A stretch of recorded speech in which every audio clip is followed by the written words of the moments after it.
안녕하세요. DJ 서영입니다. 오늘의 사연 시작해 보겠습니다. 안녕하세요. 저는 경기도에 살고 있는 40 후반의 여자입니다. 전 엄마가 입원하면서 추악하게 변한 남편의 이야기를 해보려고 이 사연을 신청하게 되었어요. 아무리 선하고 좋은 사람도 돈 앞에서는 장사 없다는 말은 많이 들어봤지만 눈앞에서 이 모습을 보고 나니 정이 떨어지더라고요. 지금부터 남편이 돈에 눈이 멀어 어떤 선택을 하고 저는 그런 남편을 어떻게 응징해줬는지 이 사연을 통해 말해보려고 해요. 저는 영어학원에서 아이들을 가르치는 선생님으로 일을 했어요. 어렸을 때부터 언어를 좋아해 다양한 언어를 공부했죠. 덕분에 좋은 기회를 얻어 직업을 가질 수 있었어요. 적성에 잘 맞았던 것 같아요. 일하면서 딱히 힘들거나 스트레스 받는 일이 없었거든요. 20대 중반까지 열심히 일을 하다 20대 후반에 지인의 소개로 남편을 만나게 되었어요. 남편은 당시 중견기업 인사팀에서 일하고 있었죠. 사람이 특별히 모난 구석 없이 좋아 보였어요. 남편과 저는 빠르게 가까워졌고 연애 1년 만에 결혼을 하게 되었죠. 머지않아 아이를 가지게 되었어요. 아이를 키우는 건 생각했던 것보다 정말 힘들더군요. 하지만 내 배 아파 낳은 자식을 보고 있으면 고단했던 하루도 싹 잊히더라고요. 벅차고 행복한 기분이었죠. 하지만 한편으론 일을 오래 쉬게 되면 어쩌나 하는 걱정도 있었어요. 그렇게 복잡한 마음에 하루하루 초조함을 느꼈을 때 남편이 말하더군요. 여보, 당분간은 아이 키우는 데 집중하는 게 어떨까? 돈이야 내가 벌고 있잖아. 우리 아이가 조금 더 크면 그때 당신 일 다시 하는 거 생각해보자. 나도 고민이 많았는데 당신 생각은 그렇단 말이지? 알았어. 나도 천천히 생각해볼게. 오히려 아이를 맡기는 돈이 더 들지 않을까? 장모님이랑 어머니가 아이를 돌봐주시는 것도 쉬운 일이 아니니까. 저도 남편의 말에 동의했어요. 그 당시 엄마랑 시어머니 두 분 다 일을 하고 계셨기 때문에 아이를 돌봐주실 상황이 아니었죠. 그리고 무엇보다 바로 다음 해에 둘째를 임신하게 되면서 자연스럽게 저는 전업주부가 되었어요. 그 뒤로는 시간이 어떻게 흘렀는지 모르겠어요. 아이들을 키우느라 세월이 흐르는 줄도 몰랐죠. 아이들이 조금 크고 다시 공부를 시작하게 된 것 같아요. 정신없이 살다가 다시 마음먹고 공부를 하자니 처음엔 어렵더라고요.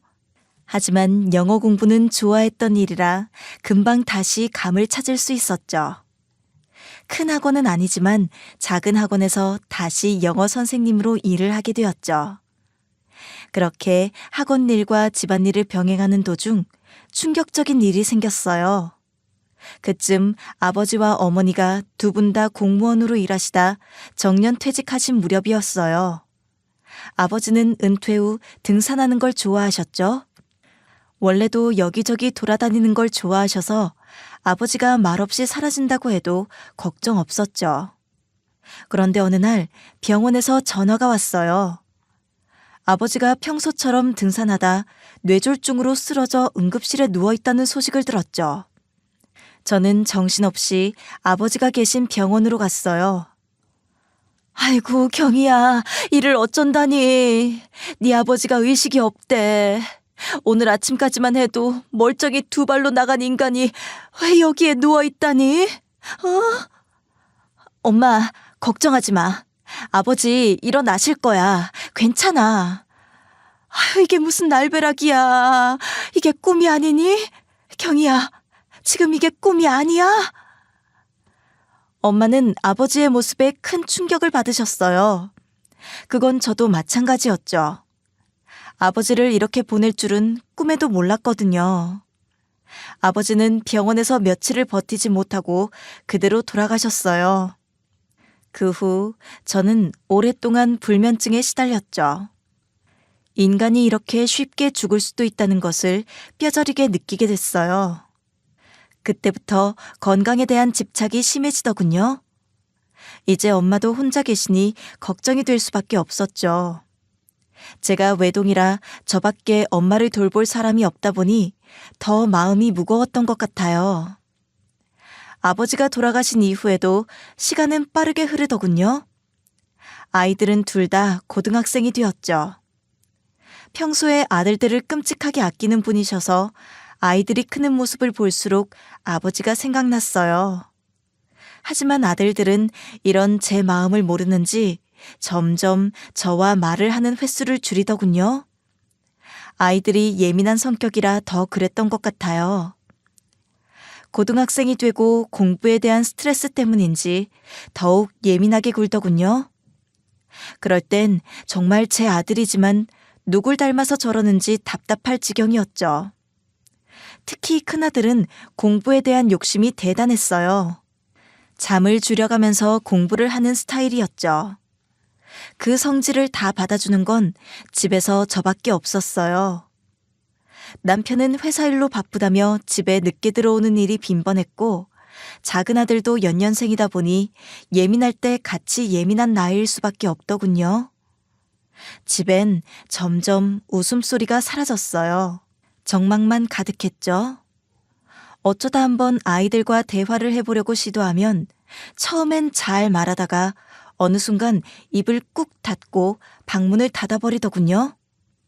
그 시기엔 정말 일을 하는 게 훨씬 쉽다고 생각했던 것 같아요. 10대 끝자락에 있는 아들들보다 이제 막 10대가 된 아이들을 상대하고 가르치는 게 훨씬 편하더군요. 이런 상황이 계속되다 보니 아들들과 멀어지고 있다는 생각이 자연스럽게 들었어요. 그러던 어느 날 남편이 절 붙잡고 말하더군요. 당신 일을 계속해야겠어? 이쯤하고 우리 아들들 돌보는 거 어때? 잠깐 쉬어도 상관없잖아. 일을 쉬라고? 난 지금 일을 하는 게 좋기도 하고 이 학원 아이들이랑 정도 많이 들어서 갑작스럽게 일을 그만두는 건 어려운데? 계속 쉬라는 게 아니잖아. 애들 고등학교 졸업할 때까지만 쉬라는 거야. 애들 학원도 늦게 끝나는데 차로 데리러 갈 사람도 없잖아. 여기가 버스가 많은 곳도 아니고. 그렇다고 나나 일이 매번 똑같이 끝나는 게 아니라 애들 데리러 다니기도 힘들고. 남편의 말을 이해하지 못하는 건 아니지만 좀 억울한 마음이 들더군요. 당장 일을 그만두고 싶지 않았거든요. 하지만 아들들을 더 챙겨주고 싶은 마음도 있었어요. 마음 한편에 항상 아들들에게 미안한 마음을 가지고 있었거든요. 그리고 아이들도 아빠보단 절 더 편하게 생각하기도 했고요. 남편은 평소 자상한 아빠는 아니었거든요. 과묵한 성격이기도 하고 가정보다는 일이 더 중요하다고 여기는 사람이기도 했고요. 그러다 보니 아들들은 남편과 많이 서먹서먹했어요. 오죽하면 큰아들이 아빠랑 둘이 있기 어색해서 버스를 타고 갈 테니 오지 말라고 할 정도였죠. 넌지시 제가 왔으면 좋겠다는 말을 하기도 했고요. 무엇보다 그땐 제가 남편보다 많은 월급을 버는 것도 아니었으니까요. 남편이 일을 그만두고 제가 외벌이를 하는 것도 좋은 선택이 아닌 것 같았죠. 그래서 저는 오래 고민하다가 직장을 그만두게 되었어요. 아이들과 정이 많이 든 학원이라 그만둘 때 마음이 많이 아프더군요. 하지만 또 아들들이 이전보다 안정감을 느끼는 모습을 보니 잠시 쉬어가길 잘했다는 생각도 들었죠. 그렇게 평화로운 날들이 이어졌어요. 규칙적인 생활이었죠. 남편을 출근시키고 아이들을 등교시키고 집안일을 하다가 아이들의 학원 시간에 맞춰 움직이는 삶. 어쩔 때는 조금 지겨운 삶을 살고 있다고 느끼다가도 이 여유도 평온이 감사하게 느껴지기도 했어요. 하지만 불안은 저를 또 찾아오더군요. 어느 날 엄마가 전화하셔서 담담한 목소리로 말씀하셨죠. 어제 옆집에 갔다가 앞마당에서 잠깐 쓰러졌었다. 오늘 아침까지 입원해서 검사 받았어. 뭐? 엄마, 그걸 왜 이제 말해? 어제 바로 나한테 말했어야지. 그래서 병원에서 뭐래? 뇌졸중이란다. 아무래도 병원에 입원해서 치료를 오래 받아야 할 것 같대. 심장이 내려앉는 기분이더군요. 아버지와 같은 병을 앓고 있다는 것만으로도 피가 마르는 기분이었어요. 저는 당장 엄마를 입원시키기 위해 저희 집과 가까운 큰 병원이라는 병원은 싹 다 알아봤죠. 엄마는 다니던 병원에서 치료를 받겠다고 우기셨지만 저는 엄마와 가까이 있고 싶었어요. 제가 옆에서 간호를 해드릴 테니 여기서 치료를 받으시라고 설득했죠. 엄마는 아무래도 남편의 눈치를 보는 것 같았어요. 하지만 이것만은 물러설 수 없겠더군요.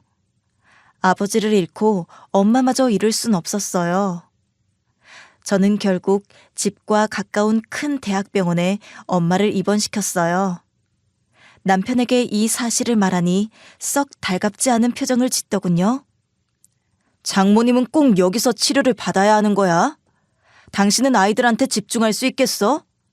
장모님이 옆에 있으면 애들도 신경 쓰일 텐데. 애들 신경 안 쓰이게 할 테니까 걱정하지 마. 내가 다 알아서 할게. 당신은 회사 일이나 잘해. 아이, 또 왜 화를 내고 그러냐. 나도 장모님 걱정돼서 그러는 거 아니야. 남편의 태도에 화가 나더군요. 제가 외동딸이라 엄마를 돌봐줄 사람이 저밖에 없다는 것을 알면서도 이러는 게 제 신경을 거슬리게 하더라고요. 그래도 어쩔 수 없었죠. 저는 일을 하지 않고 있으니 남편의 눈치를 안 볼 수 없는 상황이었거든요. 물론 그동안 모아놓은 돈으로 병원비를 감당 못할 정도는 아니었지만 괜히 신경이 쓰였어요. 엄마, 정신이 들어? 수술 마쳤대. 그러니까 이제 걱정하지 말고 재활치료하면 돼. 알았지? 잘했어. 할머니, 작은 손자도 왔어요. 의사 선생님이 수술 아주 잘 됐대요. 엄마는 개두술로 수술을 받았어요. 결과는 아주 좋았죠. 하지만 뇌졸중은 이후 후유증이 남을 수 있기 때문에 재활이 매우 중요하다고 하더라고요. 저는 엄마의 치료에만 매진했어요. 돈을 아끼지 않았죠. 엄마가 병원에 있었기에 저는 이전보다 아들들을 돌보기 힘들었어요. 아이들이 고등학생이라 돌본다고 해봤자 밥을 차려주고 학원 픽업하는 정도라 엄마의 재활치료가 있을 땐 밥을 차리는 데 시간을 덜 썼고 일주일에 한 번씩 픽업에 늦는 정도였죠. 아들들도 제 사정을 아니 저를 이해해줬고요. 그런데 남편의 불만이 점점 커지더군요. 당신, 내가 애들 돌보라고 일 그만두라고 했지. 장모님 돌보라고 일 그만두라고 했어? 애들 지금 얼마나 중요한 시기인지 몰라? 그러다 대학이라도 원하는 곳 못 가면 당신이 책임질 거야? 나도 최선을 다하고 있어. 애들 픽업 많이 늦은 적 없어. 일주일에 한 번 늦는 거다. 그건 애들도 이해하고 있고. 심리적으로 안정이 안 될 거 아니야. 당신이 이렇게 밖에 놔두는데 애들이 편하겠어? 엄마가 한눈을 팔면 어쩌라는 거야? 왜 엄마한테 화를 내고 그래? 우리가 무슨 애야? 우리도 다 알아서 해. 그러니까 걱정하지 마. 너희가 알아서 한다고? 너, 네가 목표하는 대학 갈 수 있어? 이번 모의고사 성적 어떻게 나왔는데? 형은 아빠가 말 안 해도 공부 잘해. 엄마 없다고 성적 떨어지는 것도 아닌데 대체 왜 그래? 그럼 넌, 형은 잘하고 넌 어떤데? 너도 잘해? 넌 성적표 가지고 와봐. 아들들도 남편의 성질에 지칠 정도였어요. 남편의 불만은 점점 커져갔죠. 저는 극심한 스트레스로 머리가 많이 빠지더군요. 남편은 제가 이런 고통을 호소해도 개의치 않았어요. 오히려 더 제 성질을 건드렸죠. 이거 봐, 집안 꼴이 엉망이네. 애들 공부하고 들어와서 이런 집 들어오면 기분 좋겠어? 청소 안 해? 무슨 소리야. 오늘 청소기도 다 돌리고 걸레질도 했는데 창문 깨끗한 거 안 보여? 안 보이는데? 잘 좀 하자. 이러다 애들 다 대학 떨어진다. 어? 장인어른 장모님 왜 둘 다 아프셔서 이러는지. 아우. 그런 말은 나 없는 곳에서 해줄래? 내가 당신한테 병원비 달라고 했어? 엄마 병원비 다 내 돈으로 내고 있잖아. 당신은 생활비 안 써? 그건 누가 벌어다 주는 건데, 어? 집안일도 제대로 안 하면서 생활비 쓸 자격 있어? 알았어. 당신이 벌어다 준 돈도 내가 일해서 다 갚을 테니 이제 그만해. 진짜 시끄러워 죽겠어. 남편은 제가 꼭 소리를 질러야 멈추곤 했어요. 계속 이런 식으로 사람 속을 긁어대니 정말 미칠 지경이었죠. 하지만 엄마 앞에선 내색 안 하려고 노력했어요. 엄마가 이 사실을 알면 당장 병원을 옮기겠다고 하실 게 뻔했거든요. 또 왜? 나 엄마 병원 가야 해. 밥은 다 차려놨으니까 알아서 먹어. 아니, 나도 오늘은 장모님 병원 같이 가려고. 장모님 못 뵌 지 오래된 것 같아서. 우리 엄마 병원에 가겠다고?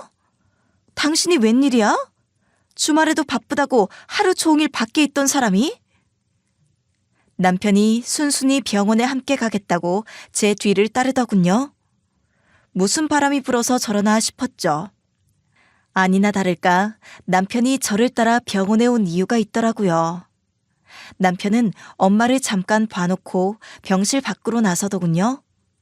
저는 남편이 신경 쓰였지만 엄마의 팔다리를 주물러 드렸죠. 엄마는 병실 밖에 있는 남편의 눈치를 살폈어요. 병실 밖을 나가보니 남편은 병실 앞에 있는 의자에 앉아 휴대폰만 보고 있더군요. 다리를 꼰 채 이어폰도 꽂지 않고 유튜브를 보고 있더라고요. 그게 빨리 가자는 무언의 신호로 느껴져 불편했죠. 저는 주말이면 항상 엄마가 저녁약을 드시는 것까지 보고 왔거든요. 식사를 마치고 저녁약을 기다리고 있는데 문 앞에서 대뜸 남편이 간호사 선생님을 붙잡고 묻더군요. 저기요, 여기 입원하신 할머니 한 달에 병원비 얼마나 나와요? 오래 입원하셔서 병원비도 많이 나오죠? 당신 지금 뭐 하는 거야? 병실 앞에서? 엄마 다 들으면 어쩌려고? 내가 며칠 전에 당신 가방에서 다 봤어. 병원비가 장난 아니던데? 나도 정확한 금액을 알아야 할 거 아니야. 간호사 선생님, 그렇지 않아요? 선생님이 그걸 어떻게 알아? 선생님, 정말 죄송합니다. 어서 들어가세요. 왜? 나도 궁금해서 그래. 병원비 많이 나오는 거 아니냐고. 얼마나 나오냐니까? 남편의 만행에 기겁을 하고 말았어요. 남편은 제가 팔을 잡아 끄는데 끝까지 버티더군요. 병실에서 멀어지게 하려고 남편의 등을 있는 힘껏 밀었지만 오히려 남편은 더 크게 소리치더군요. 아니, 나도 병원비를 알아야 할 거 아니야. 나는 장모님 사위 아니야? 병원비가 너무 많이 나오는 것 같길래 뭔가 잘못된 거 아닌가 물어본 거야. 지금 그 말을 믿으라고 하는 소리야? 여기 병원이야. 당신 목소리가 너무 크다는 생각은 안 해? 아니, 병원비 물어볼 수 있는 거 아니야? 내가 뭐 잘못했어? 그럼 당신이 병원비를 알려주던가. 정말 남은 정마저 다 떨어지더군요. 남편이 견딜 수 없을 정도로 싫었죠. 하루하루가 지옥처럼 느껴졌어요. 남편은 그날 이후로도 계속 병원비 이야기를 했어요. 엄마는 남편의 이야기를 들은 눈치였는데 제 앞에서는 내색하지 않으시더군요. 그래서 더 마음이 아팠던 것 같아요. 남편이 무슨 소리를 한 건지 그쯤 시어머니에게도 자주 연락이 왔어요. 사부인은 재활 잘하고 계시지? 재활을 꽤 오래 하시는 것 같네? 너보다 애들이 더 힘들겠다. 네, 어머님. 재활받고 많이 좋아지셨어요. 걱정하지 마세요. 집이랑 병원이 가까워서 제가 애들 잘 돌보고 있어요. 그래? 그렇다면 다행이네. 네가 정신이 없는 것 같다. 우리 현석이도 많이 힘들어하더라. 요즘 피곤한 것 같던데 네가 우리 현석이도 잘 챙겨줘. 알겠니? 시어머니는 대놓고 뭐라고 하지는 않으셨지만 전화를 할 때마다 제게 은근 눈치를 주기 시작하시더라고요. 하루하루가 힘들었지만 그래도 엄마가 건강해지셔서 버틸 수 있었던 것 같아요. 남편이 병원에서 소란을 피운 후 며칠이 지나지 않아 엄마가 저에게 통장을 하나 넘겨주시더군요. 엄마, 이거 뭐야? 무슨 통장인데 이걸 나한테 줘? 친정집 판 돈이다. 너 가서 이거 김서방 전해줘라. 그럼 둘 사이도 잘 풀릴 거야. 너희 지금까지 잘 살아왔는데 괜히 나 때문에 사이 나빠지는 거 싫다. 엄마는 저에게 3억이 든 통장을 주셨어요. 저는 이 통장을 받고 놀랄 수밖에 없었죠. 엄마는 그럼 어디서 살려고? 이 돈을 다 나한테 주면 어떻게 살게? 내 걱정은 하지 마라. 엄마는 고향으로 내려갈 거야. 네 외삼촌 알지? 네 외삼촌 근처에서 살란다. 엄마는 그렇게 제게 3억이 든 통장을 쥐어주셨어요. 남편이 병원비가 많이 나온다며 난리를 쳤던 걸 들으신 게 분명했죠. 미안한 마음뿐이었어요. 남편이 원망스러웠죠. 그러다 보니 자연스럽게 이 통장을 어떻게 할까 고민이 되더군요. 그래도 엄마가 남편에게 주라고 했으니 군말 없이 넘겨줄 생각이었어요. 근데 또 가만 생각해보니 이 돈을 남편에게 줄 필요가 없겠더군요. 엄마가 입원해 계신 내내 남편이 별것도 아닌 걸로 꼬투리 잡으며 절 못살게 굴었던 게 생각났어요. 그것만 생각하면 자다가도 벌떡 일어날 정도였죠. 저는 남편에게 이 통장을 넘기지 않겠다고 마음먹었어요. 그렇게 마음먹어놓고 갈등하는 일이 빈번하게 일어나기도 했죠. 남편에게 전해주라고 받은 돈인데 이렇게 모른 척해도 되나 싶다가도 남편이 좋아할 얼굴을 생각하면 절대 이 통장을 보여주고 싶지 않았어요. 이제 본업에 충실해야지. 장모님도 곧 퇴원하시잖아? 애들 대학 갈 때까지 정신 차리고 엄마 노릇 똑바로 해. 장모님 때문에 애들이 얼마나 손해본 줄 알아? 당신이 그렇게 말 안 해도 잘 할 거니까 잔소리 좀 그만해. 짜증나 죽겠어 아주. 뭐야? 지금 나한테 화내는 거야? 당신이 뭘 잘했다고 나한테 화를 내? 당신은 그동안 애들 위해서 뭘 한 게 있어? 내가 병원에 있으면 당신이 애들 좀 신경 써주면 되잖아. 그게 내 일이야? 나는 회사에서 일하잖아. 당신은 뭐야? 집안일하고 애들 돌보는 게 당신 일이야. 이건 근무 태만이라니까? 남편이 잔소리할 때마다 당장이라도 이 통장을 꺼내들고 한 소리하고 싶었어요. 그 마음 꾹 누를 수밖에 없었죠. 마침내 긴 재활을 끝내고 엄마는 퇴원을 하게 됐어요. 무려 1년 동안 병원에 입원해 계셨죠. 그 사이 큰아들은 원하는 대학에 합격해서 대학생이 되었어요. 엄마도 병원에 입원해 꾸준히 재활 치료를 받은 덕에 다행히 큰 문제 없이 생활하고 계셨죠. 외삼촌과 고향에서 지내니 마음이 편하다고 하시더군요. 저도 외삼촌이 있어 마음이 한결 놓였죠. 그러던 어느 날 저는 남편에게 절대 이 통장을 넘겨주지 않기로 마음먹은 사건이 발생했어요. 퇴근한 남편이 큰 가방을 꺼내놓고 제 옷을 넣고 있더군요. 저는 너무 당황해서 남편이 제 옷을 가방에 쑤셔 넣는 것만 바라보고 있었어요. 당신 지금 뭐 하는 거야? 내 옷을 왜 다 가방에 담고 있어? 장모님 소식 들었어. 집도 파셨다면서. 대체 병원비가 얼마나 많이 나왔길래 집을 팔아? 보험 들어놓은 게 없었던 거야? 그래서 생돈 나간 거지? 당신이 무슨 상관이야? 내가 알아서 잘 처리했어. 그러니까 그 가방 좀 그만 싸. 대체 왜 내 짐을 싸고 있는데? 나 내쫓으려고? 그래, 당신 내쫓으려고. 자, 남은 짐 싸. 빨리. 당장 내려가서 장모님한테 돈 받아와. 지금 무슨 소리를 하는 거야? 우리 엄마한테 돈을 받아오라고? 남편이 눈을 부리며 난리를 치는데 말문이 막히더군요. 엄마가 3억이 들어있는 통장을 주셨다는 소리는 죽어도 못하겠더라고요. 저런 인간한테 저희 부모님이 소중하게 지켜온 재산을 넘겨주고 싶지 않았죠. 그동안 고민했던 게 무색해지더군요.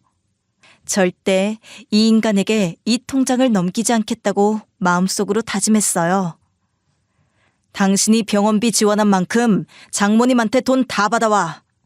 요즘 미리 상속 못 받으면 상속도 못 받는 시대래. 조용히 돌아가시면 다행이지. 장모님이 만약 100세까지 사시면? 그럼 절대 안 되지. 돈 한 푼 못 받는 거라고. 가서 미리미리 돈을 받아놔야지. 안 그래? 당신 지금 그게 내 앞에서 할 소리야? 우리 엄마 이제 겨우 나와서 고향으로 가셨어. 이렇게까지 해야 속이 시원해? 이렇게 해야 속이 시원한데? 그동안 생돈 날린 거 생각하면 나도 화가 나. 당신은 일도 제대로 안 하고 장모님 간호했잖아. 그 돈 다 받아야지. 진짜 최악이다, 당신. 어떻게 이렇게까지 사람이 못날 수 있어? 잔말 말고 빨리 가. 당신 장모님한테 돈 다 받아오기 전까지 집에 들어올 생각하지 마. 알겠지? 치가 떨리더군요. 이런 소리를 제 앞에서 짓거리는 자체가 납득이 되지 않았어요. 그때였던 것 같아요. 남편이랑 거리를 두기 시작한 게. 더 이상 남편과 엮이고 싶지 않더군요. 남편 얼굴도 보기 싫었는데 차라리 엄마한테 가는 게 낫겠다 싶었죠. 저는 남편과 더 이상 말다툼을 하지 않고 친정으로 내려갔어요. 이미 마음속에 통장을 넘겨주지 않겠다 확신이 선 채로요. 그래, 당신이 하는 말이 다 맞아. 내가 내려가서 돈 다 받아올게. 근데 오래 걸릴 거야. 이 짐은 다 붙여줘. 알겠지? 아, 진작 그럴 것이지. 이제야 말이 좀 통하네. 어서 짐 싸. 내가 짐 붙여줄 테니까. 당신은 몸만 가서 장모님 돈만 받아오면 돼. 그렇게 아들들 잘 돌보라고 난리치더니 둘째 지금 고3인 건 알고 있지? 그건 당신이 신경 쓰지 마. 당신이 장모님 돈만 가져오잖아? 내가 당신보다 둘째 잘 돌볼 거야. 알겠어? 내가 차로 매일 학원 데려다 줄 테니까 신경 쓰지 마. 그래? 그럼 난 마음 편하게 엄마한테 가야겠다. 연락 자주 하지 마. 내가 알아서 돈 받아올 테니까. 저는 그렇게 갑작스럽게 친정에 도착했어요. 남편이 없는 곳에 있다는 것만으로도 숨통이 트이는 기분이었죠. 경희, 네가 여길 왜 왔어? 애들이랑 김서방은 어쩌고 여길 온 거야? 엄마, 그냥 엄마 보고 싶어서 내려왔어. 그리고 오랜만에 삼촌 얼굴도 보고 싶기도 하고. 그래서 겸사겸사 내려온 거야. 그럼 연락이라도 하고 오지 그랬어. 삼촌한테 이야기해서 고기라도 준비했을 텐데. 가만히 있어보자. 내가 당장 장을 봐오든지 해야겠다. 아니야, 엄마. 나 여기 오래 있을 거야. 그러니까 천천히 맛있는 거 많이 먹고 가도 돼. 여기 오래 있겠다고? 왜 여기 오래 있어? 여기 시골이라 네가 살기엔 많이 답답할 텐데. 답답하려나? 한번 살아보면 알겠지 뭐. 근데 엄마, 여기 진짜 공기 좋다. 엄마 피부도 더 좋아진 것 같아. 에이, 뭐 피부가 좋아져. 네 삼촌이 과일 많이 가져다 줘서 그런가? 그거 먹고 좀 좋아졌으려나? 사실 처음엔 둘째 아들 걱정이 많이 됐어요. 고3이라 한참 예민할 시기인데 못 챙겨줘서 많이 미안하더군요. 근데 둘째 아들은 걱정 말라며 오히려 절 달랬어요. 아들의 담담한 모습을 보니 미안하지만 마음이 놓이더라고요. 오히려 첫째보다 더 듬직한 면이 있어서 크게 걱정하지 않았죠. 또 남편이 무뚝뚝하긴 하지만 자기 아들들은 그냥 둘 사람이 아니라 그나마 마음이 놓이더라고요. 저는 그렇게 엄마가 계신 이 시골에 적응하기 시작했죠. 답답할 거라는 엄마의 말과는 다르게 이곳은 오히려 제 숨통을 트이게 해줬어요. 답답한 도시에 있다가 이곳에서 자연의 소리를 들으니 머리가 맑아지는 기분이었죠. 남편과 싸우며 보내던 시간들이 멀게만 느껴지더라고요. 그동안 왜 이렇게 살았을까 하는 생각도 들었죠. 그렇게 행복에 익숙해지던 그때 남편에게 전화가 왔어요. 장모님한테 돈 받았어? 얼마나 받았어? 다 정리됐으면 내가 데리러 갈까? 아니, 아직 돈 못 받았어. 시간이 좀 걸릴 것 같은데? 얼마나 더 걸리는데? 집안 꼴이 말이 아니야. 둘째 밥은 내가 어떻게 하겠는데 청소는 어떻게 해? 그럼 엄마 돈 받지 말고 지금 올라갈까? 지금 올라가면 아무것도 못 받고 가는 건데? 아니야, 그럼 안 되지. 내가 천천히 기다릴게. 집은 신경 쓰지 마. 내가 다 알아서 하고 있으니까. 그래, 그럼 나는 엄마한테 열심히 돈 좀 받아볼게. 병원에 오래 있었으니까 당신 말대로 조금 받을 수가 없잖아? 아, 그럼 맞지. 조금 받을 수 없지. 알았어. 나 출근해야 하니까 전화 끊을게. 남편은 신난 것 같더군요. 제가 엄마 돈을 전부 가져온다고 철석같이 믿는 눈치였어요. 저는 남편에게 한 푼도 줄 생각이 없었죠. 그 후로 남편은 매일같이 전화를 했어요. 저는 그때마다 비슷하게 대답했죠. 엄마도 제가 여기에 있는 게 익숙해진 탓인지 자연스럽게 밭일도 시키시고 함께 장을 보러 가자고 말씀하시더라고요. 저도 이런 생활에 익숙해질 무렵이었죠. 슬슬 그런 생각이 들더군요. 이곳에 정착하고 싶었어요. 남편이 없는 삶이 이렇게 좋은지 몰랐어요. 저는 제가 이렇게 스트레스를 안 받고 살 수 있는 사람인지 몰랐죠. 하지만 제가 여기서의 생활이 익숙해질 수 있도록 남편은 점점 더 보채기 시작하더라고요. 당신 대체 언제 오는 거야? 아직 멀었어?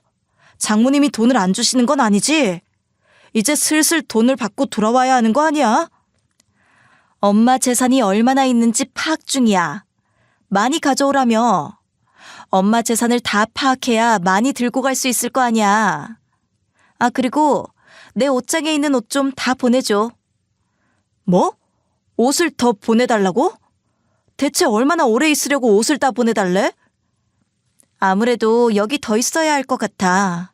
엄마가 생각보다 재산이 좀 많더라고. 진짜? 거봐, 내가 장모님 돈 많을 거라고 했잖아. 알았어. 내가 오늘 퇴근하자마자 당신 옷 싹 다 보내줄게. 옷만 보내지 말고 물건도 싹 정리해서 보내줘. 이왕 이렇게 된 거 엄마한테 제대로 재산 달라고 말해보려고.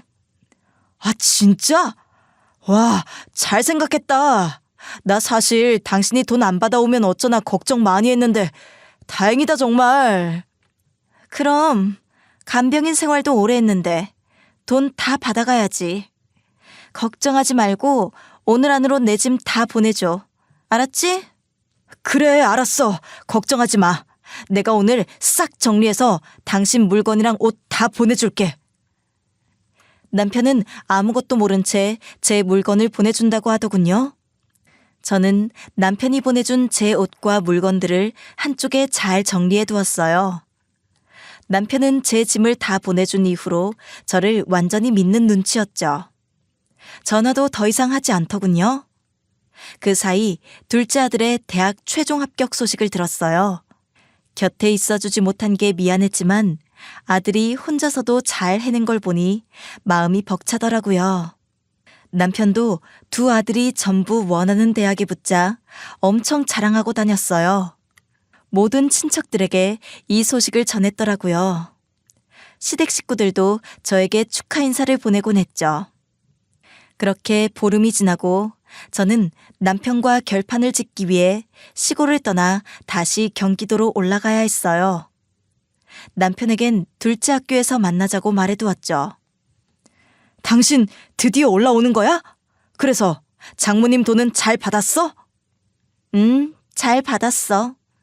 이따 늦지 않게 둘째 학교로 와. 할 말이 아주 많으니까. 둘째 학교는 갑자기 왜?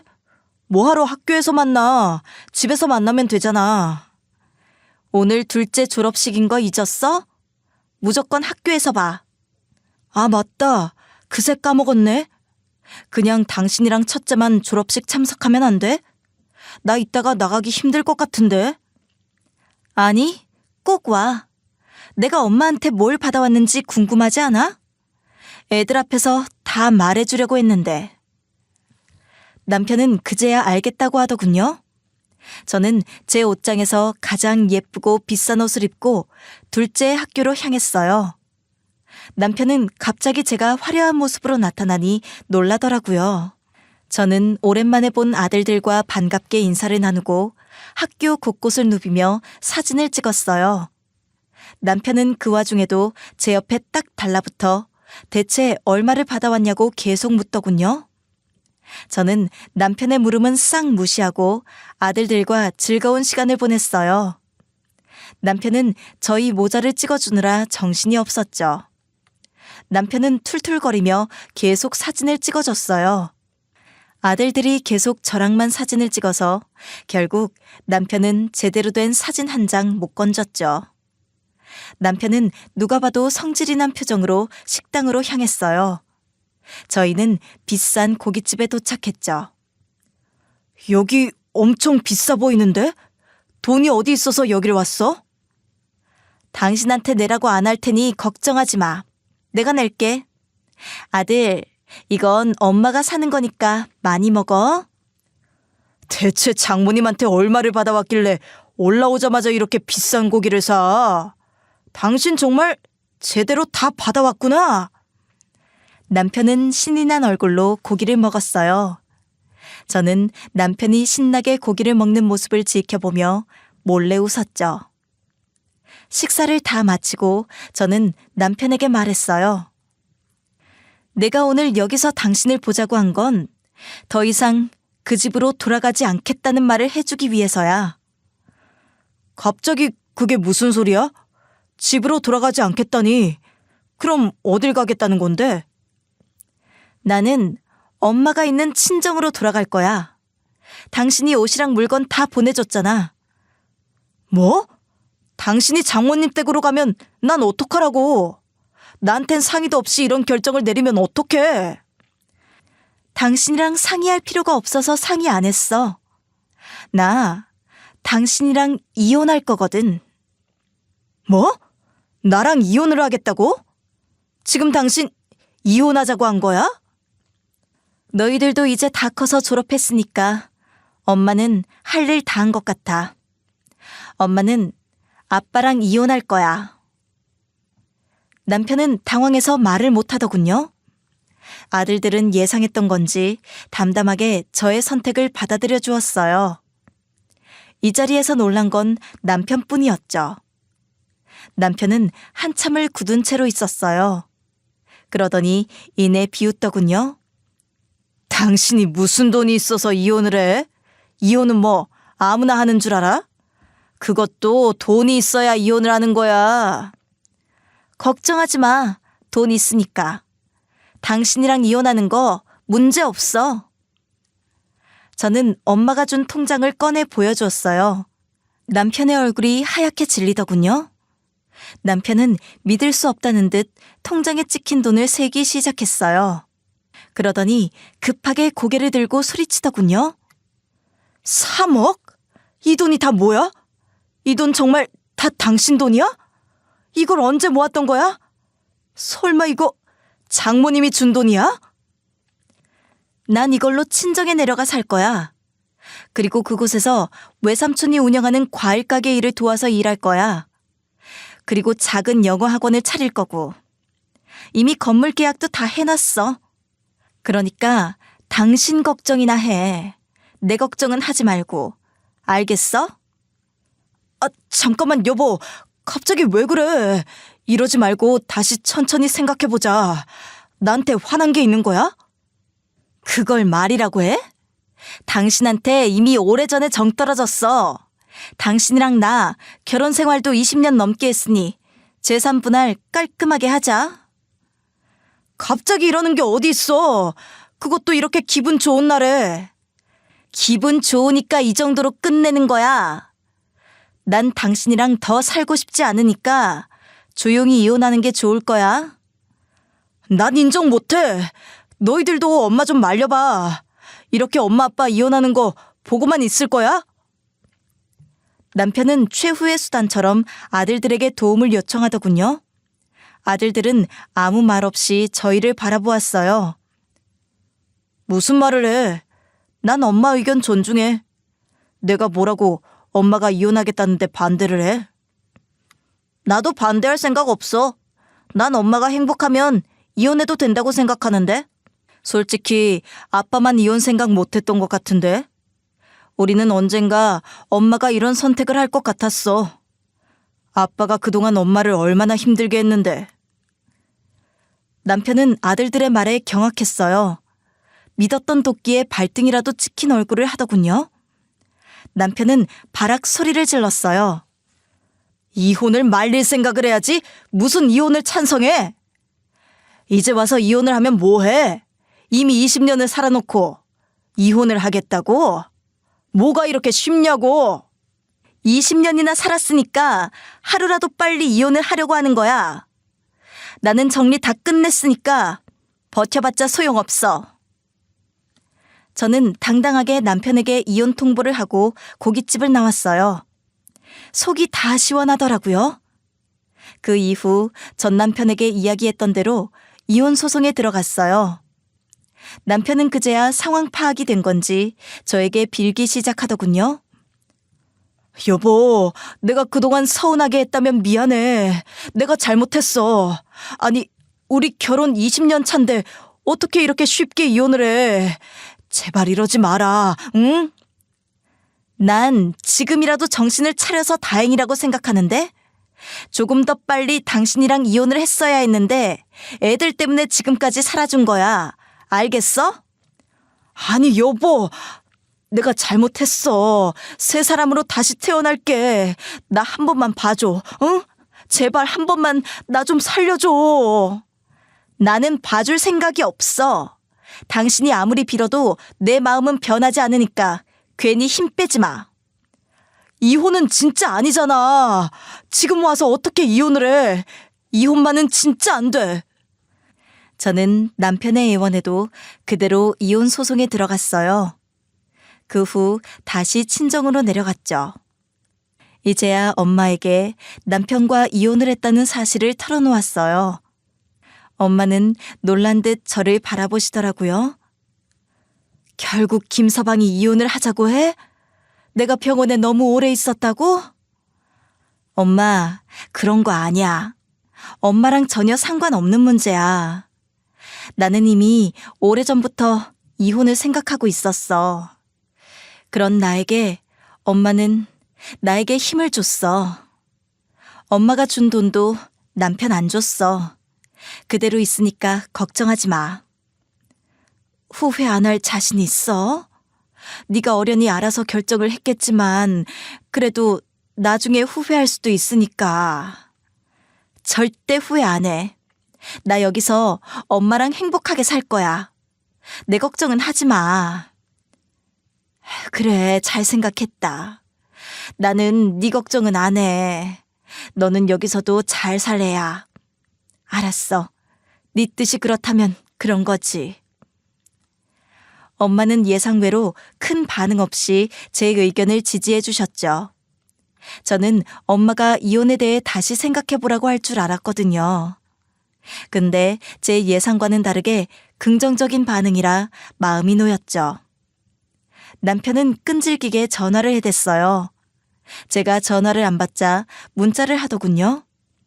저는 남편의 연락을 완전히 무시해버렸어요.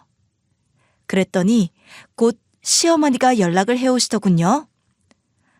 아가, 네가 힘들었던 거 잘 알아. 사부인이 병원에 계신데 집안일 하랴 애들 챙기느라 얼마나 힘들었어. 나라도 널 도왔어야 하는데 정말 미안하다. 괜찮아요. 어머님, 이제 지난 일인데요. 그리고 저 이제 어머님 며느리 아니니까 전화는 그만해주세요. 그러지 말고 너희 이혼 안 하면 안 되겠니? 어? 그래도 부부가 살아온 세월이 있는데 어떻게 이렇게 하루아침에 매정하게 연을 끊어버리냐. 그러면 안 된다. 안 돼. 어머님, 저희는 이미 이혼했어요. 저는 앞으로 제 결정 절대 후회 안 하니까 더 이상 연락하지 마세요. 그럼 전화 끊을게요. 그동안 감사했습니다. 아니 어머마, 전화 끊지 마라. 우리 현석이 다시 한 번만 생각해줘라. 걔가 이제 새 사람이 되겠다고 나랑 약속을 했다니까. 어머님, 이제 전화 끊을게요. 앞으로는 이렇게 전화하셔도 저 전화 못 받아요. 저는 시어머니의 전화도 매몰차게 끊어버렸어요. 그 후 재산 분할을 절반 받았죠. 남편은 그 이후에도 포기하지 않고 저를 설득하더군요. 저는 더는 남편의 이야기를 듣고 싶지 않았어요. 여보, 생각 달라진 거 없어? 이혼하고 보니 이건 아니다 싶지, 어? 아니, 너무 좋은데? 당신이 내 짐 다 옮겨줘서 짐은 옮길 것도 없겠더라. 고마워. 덕분에 아주 편하게 거처를 옮기게 됐네. 왜 그래 진짜. 여보, 내가 정말 잘못했다니까. 이 정도면 한 번은 다시 생각해 줄 수 있잖아? 당신은 내가 불쌍하지도 않아? 당신 불쌍하다고 내 인생을 다시 망칠 수는 없잖아. 나는 지금 아주 좋아. 다신 당신 얼굴 보고 싶지도 않고. 이제 연락하지 마. 당신이랑 어머님 번호 다 차단할 거야. 여보, 당신 진짜 매정한 사람이다. 어떻게 이럴 수가 있어? 우리가 함께한 세월이 20년이야. 20년이면 충분히 오래 살았잖아? 내 20년도 모자라 당신이랑 더 살아야 돼? 난 절대 그렇게는 못 살아. 알겠어? 당신 언제부터 이혼 생각한 거야? 그 짐들 다 보내달라고 한 이유가 나랑 이혼하려고 그랬던 거야? 당신이랑 이혼하려고 짐 다 보내달라고 한 거야. 덕분에 내가 얼마나 편했는지 몰라. 나는 당신이 나 쫓아냈을 때부터 당신이랑 이혼 준비하고 있었어. 당신 진짜 독하다. 어떻게 나를 감쪽같이 속이고 이혼을 할 생각을 해? 독한 건 당신이지. 엄마한테 돈 받아오라며 내쫓은 게 누군데? 내 발로 나간 거 아니야. 당신이 등 떠민 거야. 알겠어? 저는 홀가분한 마음으로 남편과 시어머니의 연락을 차단해버렸어요. 그 후로 남편의 연락은 들을 수 없었죠. 전 이곳 생활에 완벽하게 적응하기 시작했어요. 드디어 이곳에 제 이름을 건 영어 학원을 차리게 되었죠. 사실 큰 기대는 안 하고 학원을 차렸던 것 같아요. 그냥 하고 싶은 일을 꾸준히 해보자는 생각으로 차린 거였죠. 수업을 듣는 학생이 한 명이라도 왔으면 좋겠다 정도였어요. 그런데 놀랍게도 생각보다 영업이 잘 되더라고요. 선생님, 저희 왔어요. 오늘은 동화 읽는 시간 아니에요? 그래서 저희 놀이터에서 놀다가 빨리 왔는데. 그랬구나. 너희가 빨리 왔다고 하니까 선생님은 너무 기쁘다. 맞아. 오늘 영화는 동화 읽는 시간이에요. 어서 손 씻고 나와서 책 준비합시다. 아싸, 내가 제일 먼저 씻어야지. 나 가방에 영어책 엄청 많다. 할아버지, 할머니들도 영어를 배우고 싶다고 찾아오시고 어린아이들은 영어를 배우러 멀리 나가지 않아도 된다고 좋아했죠. 오랜만에 다시 수업을 하니 정말 재미있더군요. 이 업을 오래오래 하고 싶은 기분도 들었죠. 아이들과 할머니, 할아버지에게 오히려 기운을 받는 날이 많았어요. 매일 즐겁게 수업을 했죠. 아주 만족스러운 생활을 할 수 있었어요. 수업이 없는 오전엔 외삼촌 가게에 나가 일을 도왔어요. 생각보다 외삼촌은 돈을 많이 벌고 계시더군요. 일이 얼마나 있겠어 싶었는데 일이 아주 많더라고요. 엄마도 자주 나와 삼촌 가게에서 일했으니 말 다 했죠. 하다 보니 일도 재미있더군요. 삼촌은 저를 볼 때마다 호탕하게 웃으셨어요. 네가 여기 있으니까 든든하고 좋다. 누님도 얼굴이 활짝 폈어. 공부만 해서 일은 못할 줄 알았더니 손도 야무지고 꼼꼼하네. 제대로 된 일꾼이 들어왔어. 삼촌, 그럼 시급을 더 올려주세요. 인재를 대접해줘야지. 학원 잘 된다고 소문이 자자한데 돈을 얼마나 많이 벌겠다고 삼촌 주머니까지 털어가. 삼촌은 말은 그렇게 해도 제 월급을 잘 쳐주셨어요. 저는 이곳에서의 생활에 너무 만족하고 있어요. 남편과는 연락을 안 해도 아들들과 자주 연락하는데 제가 이곳에 대해 하도 좋다고 이야기하니 아들들도 종강 후 놀러 오고 싶다고 하더라고요. 계곡도 있고 산도 있으니 여름에 언제든 이곳으로 놀러 오라고 했죠. 아들을 통해 남편의 이야기를 들어보니 남편은 그새 퇴직을 했다고 하더라고요. 원래라면 퇴직금으로 사업을 준비했겠지만 저랑 이혼하면서 퇴직금 역시 재산 분할 대상이었기에 사업은 꿈도 못 꾸고 다른 일자리를 찾아본다고 하더라고요. 경이야, 오늘 저녁은 뭐 먹을까?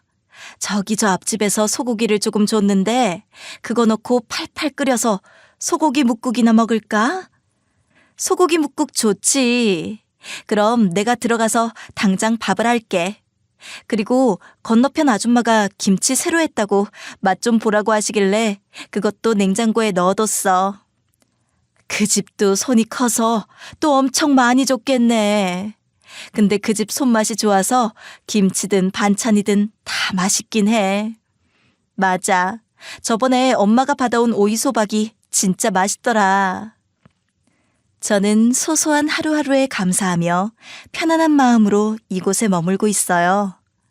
신기하게도 원래 제 집이었던 것 마냥 아주 편안하더라고요. 이혼을 후회할 거라고 큰 소리쳤던 전 남편의 말과 다르게 전 이혼을 절대 후회하지 않아요. 오히려 이 일상이 너무 소중해서 이혼을 하고 이 일상을 얻은 것에 감사할 뿐입니다. 앞으로도 삼촌 일을 도우며 또 제 이름을 내건 학원을 마음 다해 키우며 살려고 해요. 여러분, 저는 사실 전 남편이 미워도 이혼할 생각을 쉽게 하지 못했어요. 하지만 엄마의 통장 덕분에 용기를 얻었어요. 그 이후로 제 생각도 많이 바뀌었던 것 같아요. 제가 이곳으로 오면서 경험한 세계는 또 다른 세계였죠. 통장이 없어도 올 수 있었는데 저는 계기를 찾을 수 없어 계속 그곳에 머물렀던 것 같아요. 엄마가 아니었으면 저는 그 계기를 찾지 못하고 계속 남편과의 생활을 이어나갔겠죠. 저를 끌어준 엄마에게 항상 감사한 마음을 갖고 있어요. 앞으로도 이곳에서 엄마와 행복하게 살 예정이에요. 이 사연을 듣는 여러분들에게도 어떤 계기로든 행운처럼 용기를 얻을 수 있게 되길 응원하겠습니다. 그럼 여기서 인사드릴게요. 제 긴 사연을 들어주셔서 감사합니다.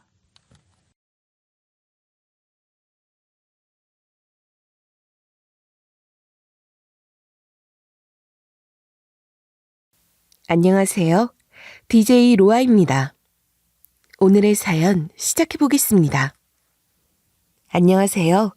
경기도에 사는 30대 직장인입니다. 저는 오늘 제 이야기를 나누려고 합니다. 사실 이 이야기를 어디에선가 꼭 털어놓고 싶었어요. 저는 그저 평범하게 살고 싶었고 남편과 오래도록 행복하게 사는 게 꿈이었어요. 하지만 인생은 늘 내가 예상한 대로 흘러가진 않더라고요. 혹시 사람 마음은 열길 물속처럼 알기 어렵다는 말을 들어보신 적 있으세요? 저는 그 말이 그냥 속담인 줄만 알았어요.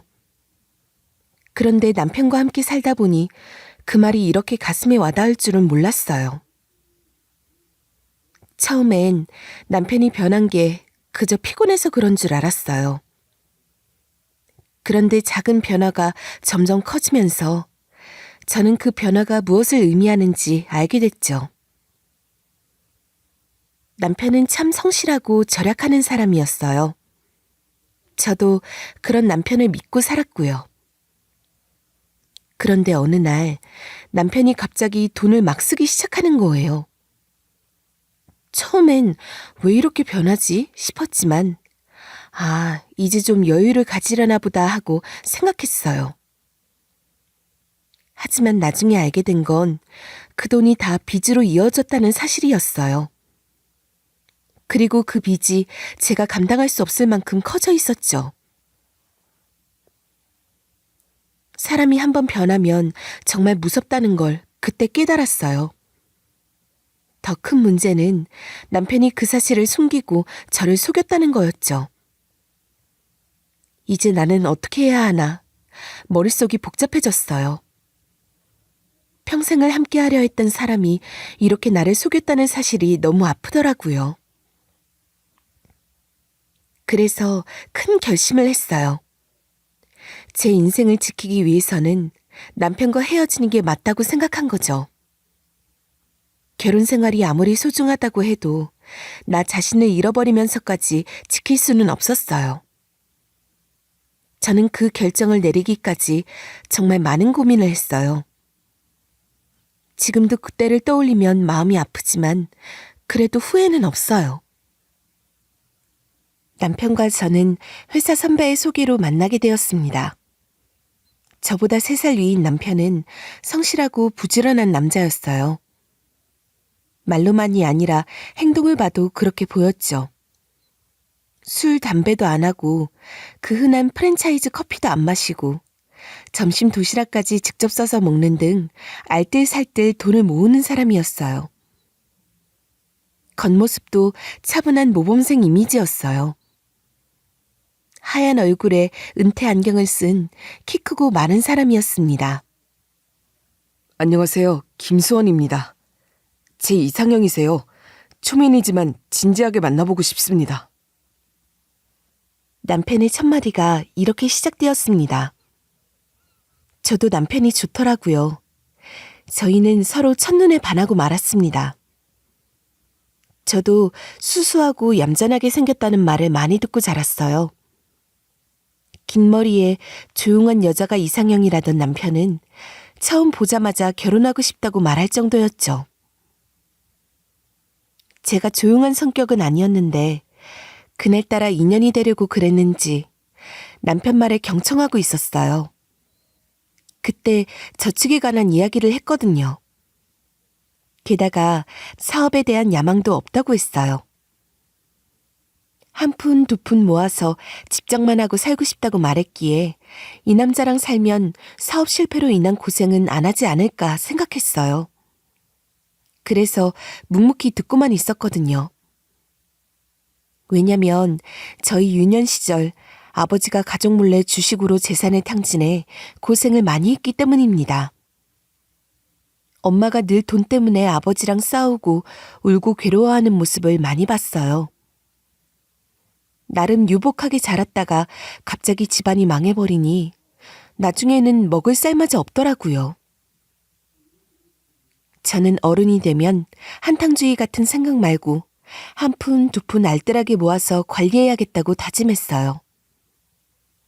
아버지처럼 집안 식구 몰래 일을 벌이는 남자랑 결혼 안 하겠다고 결심했어요. 그러다 보니 남편의 말과 행동에 반하게 되어 결혼까지 했는지도 모를 일이죠. 하루하루 남편을 알게 되면서 그가 검소함을 넘어 구두쇠임을 알게 되었어요.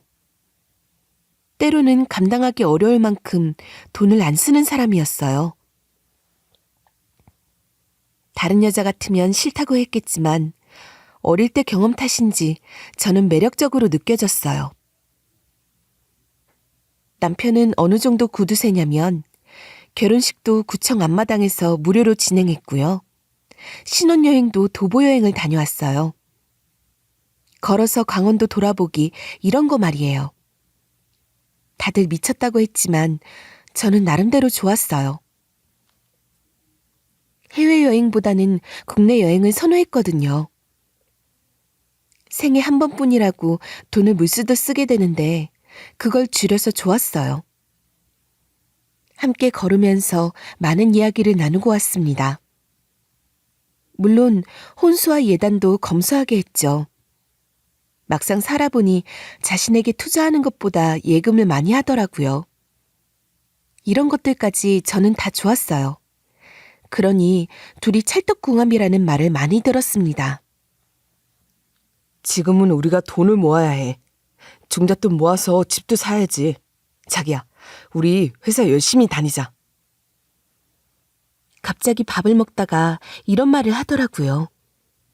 저는 아기 낳고 엄마가 되고 싶기도 했기에 다급하게 물었습니다. 그럼 우리 아기는? 아기는 언제 낳아? 나는 회사도 다니지만 아기도 낳고 싶은데. 돈 없으면 애 낳지 말자. 솔직히 능력도 없는데 애 낳는 것도 너무 싫어. 애가 얼마나 고생이겠어? 당신도 알잖아. 이렇게 말하는 겁니다. 남편 말도 일리가 있었죠. 우리 아버지를 보면 알 수 있는 일이었어요. 남동생과 제가 어릴 때부터 얼마나 고생했는지요. 새 교복이나 새 학용품을 가져본 일이 없었어요. 차비도 없어 2시간씩 걸어 다닌 적도 있었거든요. 그래서 저는 반박할 수도 없었어요. 그렇다고 저희가 박봉에 시달리는 직업은 아니었어요. 저는 중견건설사 홍보실에서 근무하고 있었고 남편도 유통회사 총무부에서 일하고 있었거든요. 그렇지만 저희 부부는 부모님의 사업 실패나 무능력으로 유년 시절 고생을 많이 했다는 공통점이 있었어요. 그래서 돈에 대해 민감했어요. 특히 남편은 저보다 더 심했습니다. 시댁에서도 남편의 성실 근면은 최고라고 알아주더라고요. 쓸데없이 냉장고 문을 여닫아도 남편은 싫어했대요. 전기세 많이 나간다고요. 그럼요. 우리 오빠는 일하지도 않는 자, 먹지도 말라는 사람이에요. 저는 미정원 2달에 한 번 간다고 혼났어요. 언니 괜찮아요? 2달에 한 번? 너무 자주 가는 거 아닌가요? 저는 1년에 한 번 정도 가는데. 아, 2분 헤어지지 마세요. 진짜 천생연분 같아요. 전 오빠 장가도 못 갈 줄 알았어요. 진짜 언니는 천사예요. 우리 오빠 다 이해하고. 신우가 이럴 정도였어요. 남편은 백수로 지내는 사촌 동생을 미친 사람 취급하더라고요. 어디 몸이 성한데 집에서 노느냐고 말입니다. 그러니 시댁에 와서도 흔한 외식조차 안 했어요. 특히 남편이 있으면 절대 외식을 못 했어요. 우리 집은 60만 원 정도 식비를 책정하고 집에서 다 만들어 먹었고요. 남편은 핸드폰도 10년째 바꾸지도 않고 쓰고 있을 정도예요. 저는 고생하는 것보다 알뜰하게 돈 모아서 노후에 편하게 사는 것도 좋다고 판단해서 남편의 의견을 다 따라주었는데요. 하지만 결혼 생활이 그렇지 않잖아요. 각자 친정과 시댁에 드릴 돈도 필요하고 집안마다 경조사도 발생하잖아요. 우리 부부뿐 아니라 부모님의 몸이 아파서 목돈이 들어갈 수도 있고요. 그러다 보니 남편이 돈 문제로 늘 투덜거리더라고요. 혼자 사는 것보다 결혼 생활하면서 돈 모으기가 더 어렵지. 그렇지. 그래도 우리는 둘 다 벌고 아끼니까 이 정도로 사는 거지. 나보다 자기 연봉이 더 높잖아. 우리 회사는 진짜 너무해. 내가 장기 근속하면 뭘 하냐? 월급 꼬락서니 하고는. 나 회사 옮길까? 왜 이래. 차라리 부업할 생각을 하던지 무슨 회사를 옮겨요. 우리 나이에 이직하기가 어렵잖아. 나보고는 회사에 꼭 붙어있으라고 해놓고 무슨 소리야? 아니, 자기는 꼭 회사 다녀야지. 좋은 회사잖아. 나 말이야, 부업도 출퇴근 시간이 정확해야 하지. 우리 야근도 많은데. 내가 아는 친구는 회사 옮겼더니 연봉이 2배래. 저는 이직 이야기가 너무 싫었어요. 그러다 보면 사업하고 싶다거나 주식 투자해야겠다는 식으로 마음먹게 되니까요. 저는 남편에게 강하게 어필했어요. 자기 왜 그래? 결혼하고 사람이 변하냐? 죽어도 회사에서 버티자고 해놓고 무슨 소리야. 이직해서 직장 못 구하면 어떡해. 돈 모아서 애 낳고 30평 아파트 장만하기로 했잖아. 이러면 안 돼. 전 제 눈에 흙이 들어가기 전에 이직하는 꼴은 못 본다고까지 말했어요. 남편도 농담이 아닌 줄 알고 진지하게 알겠다고 하더라고요. 그래서 저는 이 문제가 일단 해결된 줄 알았습니다. 하지만 그 후 남편의 생활에 변화가 찾아오기 시작했어요. 그 낡고 오래된 휴대폰을 버리고 신형 휴대폰을 들고 온 겁니다. 게다가 직접 구매했다고 하더라고요. 천지가 개벽할 일이었어요. 그 짠돌이 김수원이 휴대폰을 바꾸다니요. 인터넷에서 확인해보니 200만 원이 넘는 고가의 물건이었어요. 저는 그걸 보는 순간 별의별 희한한 생각이 다 들었어요. 이 남자 어디서 로또에 당첨됐나? 아니면 바람을 피우나? 아니면 훔쳤어? 이런 말도 안 되는 상상까지 하게 되더라고요. 제가 아는 남편은 마누라를 바꾸었으면 바꾸었지 작동이 잘 되는 물건을 새 것으로 사진 않거든요.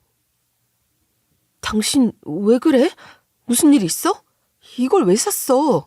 당신이 이렇게 낭비하는 스타일 아니잖아. 저는 놀란 토끼 눈을 하고 물어보기 시작했어요. 그랬더니 이 남자가 천연덕스럽게 이야기하는 거예요. 내 말을 듣고 회사에 남기로 결심했더니 좋은 일이 생겼다는 겁니다. 나 승진할 것 같아서 그래. 월급도 늘어날 거야. 그래서 나한테 선물을 주고 싶었어. 이런 거라도 하나 사야 내가 계속 일을 할 수 있을 것 같더라고. 남편 말에도 일리는 있었어요. 솔직히 그렇게 오래된 휴대폰으로 할 수 있는 게 많지 않았죠. 그리고 그날 외식을 하겠다는 겁니다. 제가 밥하기 싫다고 해야 분식집에서 김밥 한 줄 먹는 정도였는데 그날은 고깃집으로 저를 데리고 갔어요. 저는 생전 처음 겪는 일에 어리둥절했어요. 자기 왜 그래? 사람이 갑자기 변하면 나 너무 무서워. 이러지 마. 내가 곰곰이 생각해봤는데 사는 방법을 바꿔야겠어. 무조건 아낀다고 부자가 되는 건 아닌 것 같아. 일하기 싫었는데 새 휴대폰 보니까 또 열심히 회사 다녀야겠다는 생각이 들더라고. 그래, 그것도 나쁘지 않지. 알겠어. 나도 외식도 하고 여행도 가는 건 찬성이야.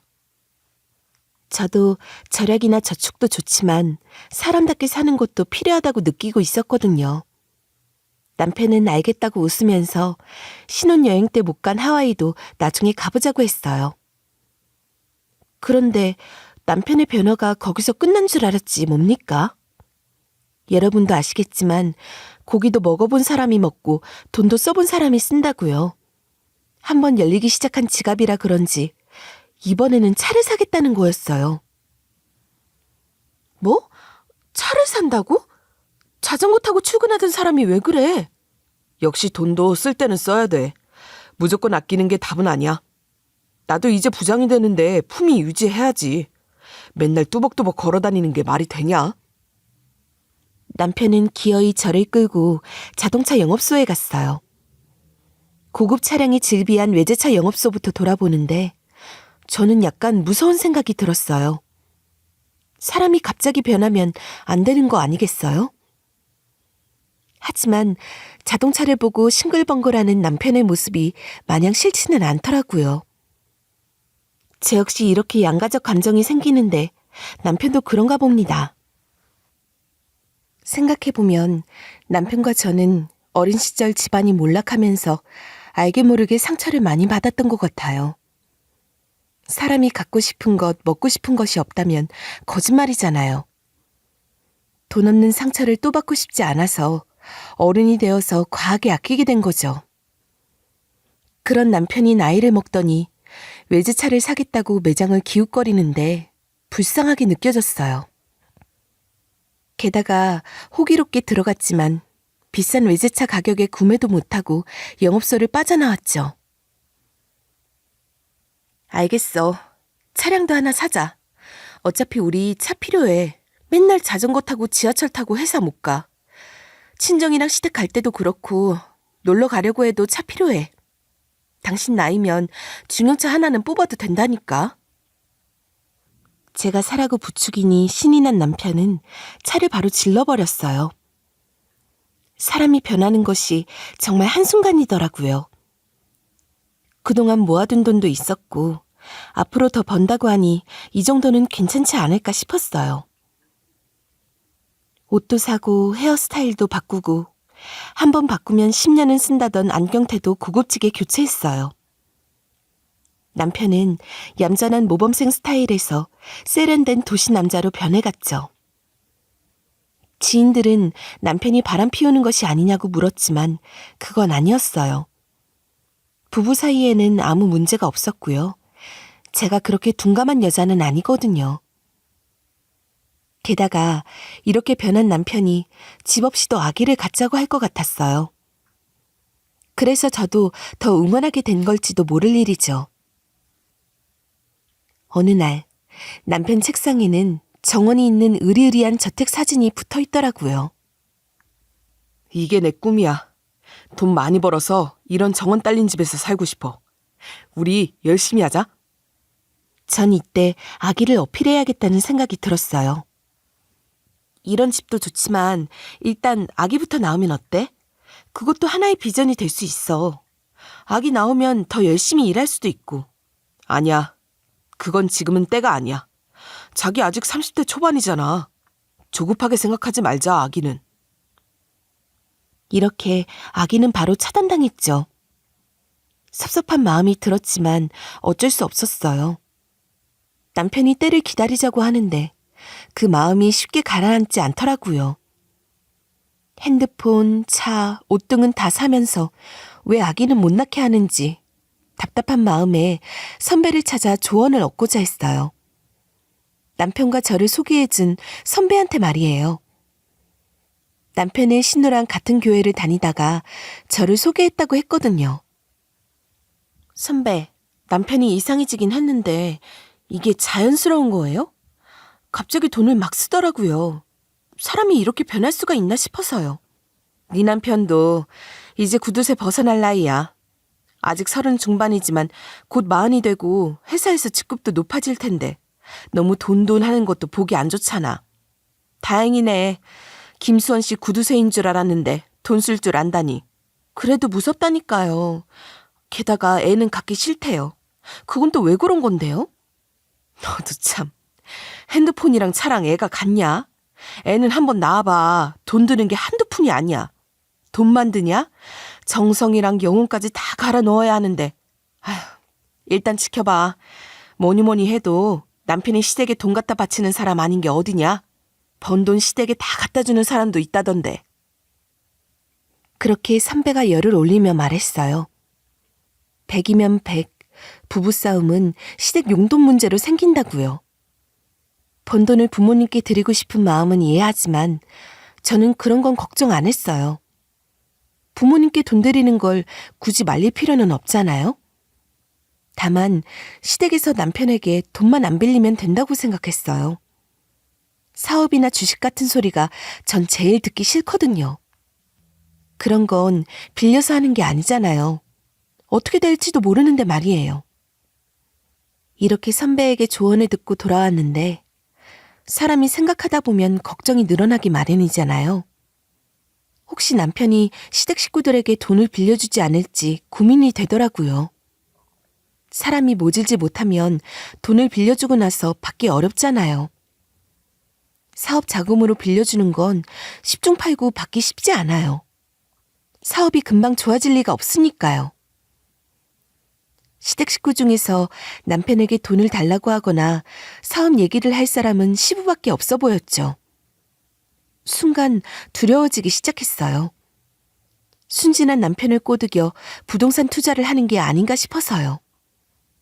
저희 집도 아버지가 한동안 잠잠하시다가 목돈만 생기면 주식앱을 켜서 엄마가 관리하게 됐거든요. 그때 제가 이혼시키겠다고 난리를 쳐서 겨우 잠잠해졌어요. 이번 명절 때는 시모한테 단단히 주의를 주고 오겠다고 다짐했어요. 그런 생각을 하니 긴장감에 온몸에 힘이 들어가더라고요. 근데 사람 사는 게 한 치 앞도 모른다는 말이 맞는 것 같아요. 남편이 갑자기 예상치 못한 말을 꺼내는 겁니다. 이번에 우리 집에 가지 말자. 당신 친정만 갔다 오는 게 어때? 명절이 가까워지자 남편이 시댁에 가지 말자고 폭탄 선언을 하는 겁니다. 엥? 저는 너무 이상했어요. 여동생이랑 사이도 좋은데 왜 그러는 건지. 시모랑 시부를 만나러 가자는 것도 아니고 왜 가지 말자고 하는 건지 머리가 지끈거리더라고요. 무슨 소리야? 왜 갑자기 가지 말자고 해? 무슨 일 있어? 일은 무슨 일. 그냥 당신 쉬게 해주려고 그러지. 그러니까 이번 명절엔 우리 집 가지 말자. 가봤자 큰집 사촌들한테 용돈이나 줘야 하고 시간 낭비잖아. 명절 선물은 내가 전달할게. 용돈 많이도 안 주면서 그것도 아까워? 오랜만에 가서 밥이나 먹고 오는 건데 왜 안 가? 아니, 안 가는 것도 좋은데 갑자기 왜? 여동생이랑 싸웠어? 우리가 애냐? 싸우고 앉아있게? 아니, 그냥 우리 집 가봤자 재미가 없어서 그래. 술 마시나 고스톱 치나 아무것도 안 하잖아. 그렇다고 안 가는 게 말이 돼? 이번엔 윷놀이라도 하자. 참, 당신도 고집도 세다. 시댁에 그렇게 가고 싶어? 시댁에 가는 걸 좋아하는 며느리가 어디 있겠어요? 하지만 우리 시댁은 명절 때 제사도 안 지내고 집에서 간단히 해먹거든요. 어머니가 다 준비해 놓으시면 저는 차리기만 하면 되니 편했어요. 게다가 아이를 안 낳는다고 뭐라 하시지도 않으셨어요. 반면 친정에 가면 친척들이 왜 아이를 안 낳느냐며 난리를 치거든요. 그래서 오히려 시댁이 편했어요. 게다가 남편의 여동생과는 나이가 같아 친구처럼 지냈어요. 저번 명절에 결혼 준비로 바빠서 물어볼 게 많다며 저에게 조언을 구하기도 했거든요. 그런데 왜 갑자기 시댁에 가지 말자는 건지 이상했죠. 하긴 요즘 신우가 문자에 답이 없는 것도 신경 쓰이긴 했어요. 결혼 준비로 바쁘다고 생각했었는데 말이에요. 나 친정 늦게 가도 돼. 회사에 다니느라 평소에 자주 못 갔는데 명절엔 가고 싶어. 그냥 양가에 용돈만 보내고 시간 되는 대로 움직이자. 용돈은 당신이 똑같이 보내. 용돈이라는 건 금액은 늘리는 건 쉬워도 줄이는 건 어렵거든. 이번 명절엔 용돈만 보내도 좋아하실 거야. 혹시 당신 우리 친정에도 가기 싫어서 이러는 거야? 시댁에도 안 가고 친정도 안 가려고? 저는 남편의 행동이 이해되지 않았어요. 혹시 제가 눈치채지 못한 무슨 사정이 있는 게 아닐까 싶어 물었지만 남편은 그게 아니라며 고개를 저었어요. 당신 친정에는 꼭 갈 거야. 우리 집은 이번에 패스해도 된다는 건데 몇 번이나 물어볼 거야? 편하게 생각해도 돼. 친정 부모님 용돈은 가서 드릴까? 우리 집에는 계좌로 보내고. 저는 맞벌이라 시모나 시부에게 잘하지도 못하는데 명절이라도 가야 하는 게 아닐까 싶었어요. 그래서 계속 시댁부터 가자고 했는데요. 그런데 운전대를 잡은 남편이 그대로 친정으로 향하더라고요. 뭐 하는 거야? 남편은 웃기만 하며 친정까지 왔어요. 사실 저도 친정부터 가는 게 좋긴 했어요. 시댁은 집과 가까이 있지만 친정은 차로 1시간 반이나 걸리거든요. 그래서 자주 오지 못하는 곳이었죠. 게다가 남편이 먼저 우리 집으로 성큼 들어가더니 사이였습니다 하고 소리를 지르는 겁니다. 어느새 준비한 건지 양손에 선물 꾸러미를 들고 말이죠. 그 소리에 엄마랑 아빠가 좋아서 버선발로 달려나오셨어요. 아이고, 어머니, 아버지, 저희 왔어요. 이번에 화장품이랑 건강식품 하나씩 가져왔어요. 넉살 좋게 웃는 남편을 보니 시댁 가자는 말이 더 이상 나오지 않았어요.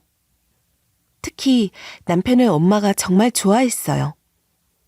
평소에도 전화 자주 드리고 친정 엄마에게 살뜰하게 했거든요. 그런데 이번 명절처럼 선물을 바리바리 가져온 적은 없었어요. 엄마도 남편이 변했다며 무슨 일이냐고 묻더라고요. 이 사람이 회사에서 승진도 하고 월급도 올랐대. 그래서 엄마 아빠 선물도 샀어. 제 말에 가족들 모두 좋아했어요. 김천에서 고모도 올라오시고 작은아버지 네도 와서 집이 북적였어요. 거기에 사위까지 함께하니 다들 기분이 좋았죠. 게다가 남편이 고모와 친척들에게 줄 선물까지 챙겨왔더라고요. 부모님도 그 모습을 보시고 어깨가 으쓱해지셨어요. 저녁도 맛있게 먹고 윷놀이도 하면서 시간 가는 줄 몰랐는데요. 밤이 되자 마음 한구석이 조금 불편해졌어요. 자고 내일 시댁에 가면 되겠지? 고맙긴 한데 나 은근히 불편해. 편하게 있어. 내일 내가 다 알아서 한다니까. 자기 여기서 하루 더 있다가 가도 돼. 시댁에 내가 가면 안 되는 일이라도 있어?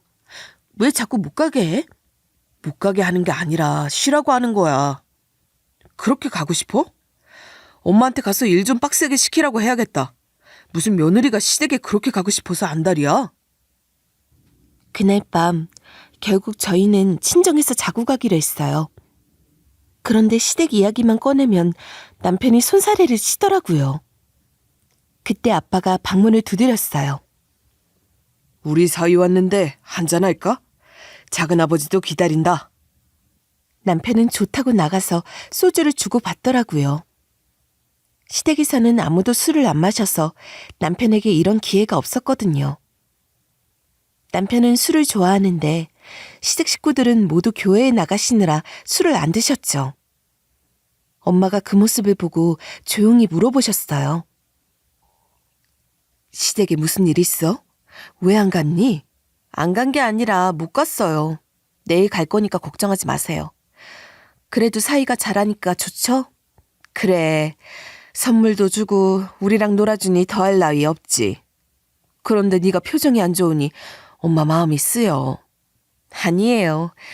시댁보다 친정 먼저 오니 어색해서 그래요. 신경 쓰지 마세요. 제가 자꾸 불안한 표정을 짓자 엄마도 걱정이 되신 모양이에요.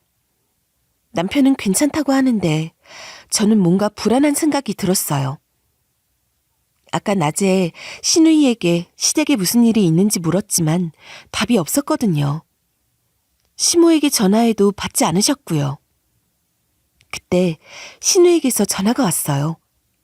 저는 반가운 마음에 얼른 받았는데 생각지도 못한 상황이 벌어졌어요.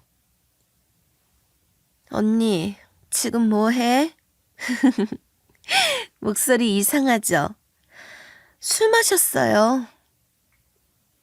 신우가 다 죽어가는 목소리로 전화를 하니 깜짝 놀랐어요. 시댁 사람들은 술을 안 마시고 신우는 특히 모범생이라 술과는 거리가 멀었거든요. 아가씨, 술이라고요? 아니, 아가씨도 술을 마셔요? 네, 너무 답답해서 마셨어요. 언니, 왜 오늘 집에 안 왔어요? 저 술 마셨는데 언니랑 이야기하고 싶어요. 가려고 했는데 남편이 친정에 먼저 오자고 해서. 무슨 일 있어요? 그래서 술 마셨어요? 그러자 신우는 울먹이는 목소리로 답하더군요. 언니, 너무 속상해서 마셨어요. 저 이제 어떡해요, 언니? 아가씨? 울지 말고 대체 무슨 일이에요? 그런데 갑자기 전화가 끊어졌어요. 저는 걱정이 돼 다시 전화를 걸어봤지만 신우는 받지 않았어요. 벌써 자정이 넘은 시간이라 시부모님께 전화드리기도 어려워 혼자 애가 타들어갔어요.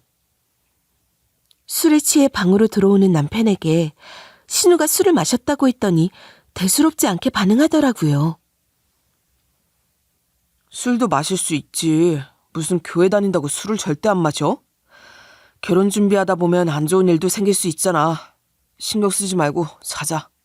아니야, 무슨 일이 있는 것 같아. 지금이라도 가볼까? 지금 새벽 1시가 넘었어. 어떻게 가? 집에 있잖아. 그럼 됐지. 너무 신경 쓰지 말고 자, 어? 남편이 자기 여동생이 울며 술을 마셨는데도 어떻게 이렇게 무심할 수가 있을까요? 남편이 잠든 걸 보니 저는 더 속이 탔어요. 신우는 문제 있을 땐 기도하지 술을 마시는 사람이 아니거든요. 결국 뜬 눈으로 밤을 새우고 말았어요. 여보, 일어나봐. 어? 시댁에 가자. 나 걱정돼서 잠도 못 잤어. 하지만 남편은 전날 과음해서인지 꼼짝도 못했어요. 저는 새벽에 혼자 시댁으로 향했어요. 시댁에 도착하니 신우가 그때까지도 술을 마시고 있더라고요. 얼마나 놀랐는지 몰라요. 순진했던 신우가 술에 절어있는 모습이 낯설었어요. 방 안에서는 시부모님이 주무시고 계셨는데 집안 분위기가 너무 썰렁해서 무섭기까지 했어요. 저는 신우의 술잔을 뺏었어요. 식탁 위에는 6개나 되는 소주병이 널브러져 있었어요. 아가씨, 설마 이거 다 마신 거예요? 지금 새벽 6시예요. 이러다 큰일 나요. 일어나요. 술에 취한 신우를 이렇게 세우려 했지만 신우는 제품에 안겨 울기 시작했어요. 언니, 제 인생 끝났어요. 도대체 무슨 일인지 물어봐도 신우는 대답 없이 울기만 했어요. 저는 어쩔 수 없이 신우를 방으로 데리고 갔습니다. 아가씨, 이렇게 술 마시다 응급실 가요. 빈속에 술만 마시면 어떡해요, 네? 남친이랑 헤어졌어요? 아니면 회사에서 무슨 일 있었어요? 안 좋은 일 당했냐고요. 어젯밤에 얼마나 걱정했는지 알아요? 얼른 일어나서 방에 누워요. 언니, 진짜 왔네요. 오빠는요? 오빠는 안 왔죠? 이 아가씨 심하네. 아까웠어요, 아까. 오빠도 술 마셔서 못 일어났어요. 꿀물 타올게요. 기다려요. 오빠도 안 타주는 꿀물을 내가 아가씨한테만 특별히 타준다. 저는 신우를 침대에 눕히고는 부엌으로 가서 찬장 안에 있던 꿀을 꺼냈습니다. 시모가 넣어둔 걸 보길 잘했다고 생각했어요. 얼른 꿀물을 타서 신우 방으로 갔습니다. 그리곤 억지로 입안으로 꿀물을 밀어 넣었습니다. 처음에는 안 먹겠다고 버둥거리던 신우였지만 제가 완강하게 버티자 겨우 한 모금 넘겼어요. 저는 자꾸 먹으라고 밀어 넣었습니다. 술도 경험치가 중요해요. 갑자기 미련하게 끊어놓으면 큰일 난다니까. 얼른 꿀물 다 먹어요. 그리고 저는 부엌으로 가서 냉장고 안에 콩나물이나 김치 등을 꺼내 국을 끓였습니다. 무슨 일인지 모르겠지만 원래도 작은 키에 마른 체형이라 잘 먹지도 못하거든요. 숙상해서 며칠 동안 굶다가 술을 마신 모습 같았어요. 찬밥을 김치 콩나물국에 말아 다시 방 안으로 뛰어갔습니다. 꿀물은 어떻게 먹었는데 속이 울렁거린다며 콩나물 국밥은 한사코 싫다고 하더라고요. 저는 몇 숟가락이라도 먹어보라며 숟가락으로 떠서 입에 넣어주기까지 했어요. 몇 숟가락 받아먹더니 신우는 제 손을 꼭 잡는 겁니다. 우리 언니 진짜 착한데. 그렇죠. 누가 신우의 술국 이렇게 정성껏 끓여줘요. 솔직히 선배 언니 소개로 여기 시집왔잖아요. 아가씨가 선배 집에서 제 사진 보고 오빠랑 소개팅해달라고 했다면서요. 아가씨 아니면 오빠 못 만났지. 그러니까 제가 더 미칠 것만 같아요. 울 오빠지만 정말 못됐어. 언니는 이렇게 착한데. 언니, 내가 너무 미안해요. 근데 오빠 원래 나쁜 사람이 아닌데 갑자기 이상해졌어. 아니지. 원래 이상할 수도 있어. 우리가 몰라서 그렇지. 신우는 취해서 말도 횡설수설하기 시작하더라고요. 뭐라는 거예요? 아가씨나 남편이나 왜 그래요? 자꾸 이러면 어머님 깨워서 여쭤보려고요. 도대체 신우이가 왜 그러는지. 남편은 시댁에 오지 말라고 하고 아가씨는 술 마시고 미안하다 그러고. 그때였어요. 신우가 정확하게 제 귓가에 속삭이더라고요. 언니, 저 믿고 우리 오빠랑 이혼해요. 이혼. 오빠랑 있다가 다 망해요. 저처럼 말이에요. 그게 무슨 이혼하라니요. 망한다니.